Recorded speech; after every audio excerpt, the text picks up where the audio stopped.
సాక్షాత్తు అపరశంకరులైనటువంటి శ్రీ సచ్చిదానంద శివాభినవ్య నృసింహభారతి మహాస్వామి వారు మనకి అనుగ్రహించినటువంటి ఆ వాగ్దేవి స్తోత్రాన్ని ఇప్పుడు చక్కగా అందరం తెలుసుకుందాము, నేర్చుకుందాము.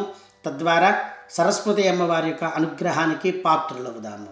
వాదే శక్తి ప్రదాత్రీ ప్రణత జనతతే సంతతం సత్సభాయాం ప్రశ్నానాం దుస్తరాణామపి లఘు సుసమాధానమాశ్వేవ వక్తుం వాగీషాద్యైః సురాగ్రైః వివిధ ఫలకృతే సంతతం పూజ్యమానా వాగ్దేవీ వాంఛితం మే వితరతు తరసా శృంగభూభృన్నివాసా. వ్యాఖ్యాముద్రాక్షమాలా కలశ సులిఖితైరాజదంభోజపాణిః కావ్యాలంకారముఖ్యేష్వపి నిశితధియం సర్వశాస్త్రేషు తూర్ణం మూకేభ్యోऽప్యార్ద్రచిత్తా దిశతి కరుణయా యాజవాత్సా కృపాబ్ధిః వాగ్దేవీ వాంఛితం మే వితరతు తరసా శృంగభూభృన్నివాసా.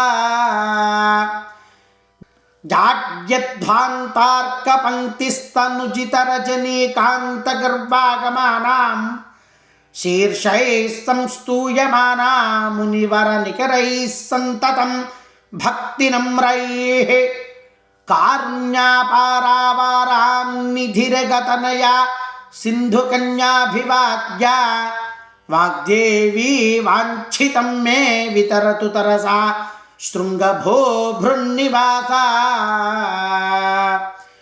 ఇది శ్రీ సచ్చిదానంద శివాభినవ్య నృసింహభారతీ మహాస్వామిభిః విరచితః శ్రీ వాగ్దేవీ స్తవః.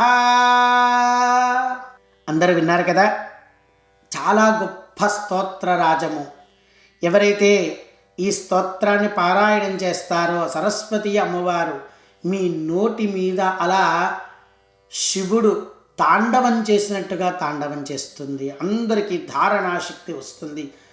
మీ రంగాలలో మీరు ఉత్తీర్ణులవుతారు, ఉన్నత శిఖరాల్ని అధిరోహిస్తారు. తప్పకుండా ఈ స్తోత్రాన్ని అందరూ తెలుసుకుంటారని చెప్పి ఆశిస్తున్నాను. జై శ్రీరామ్.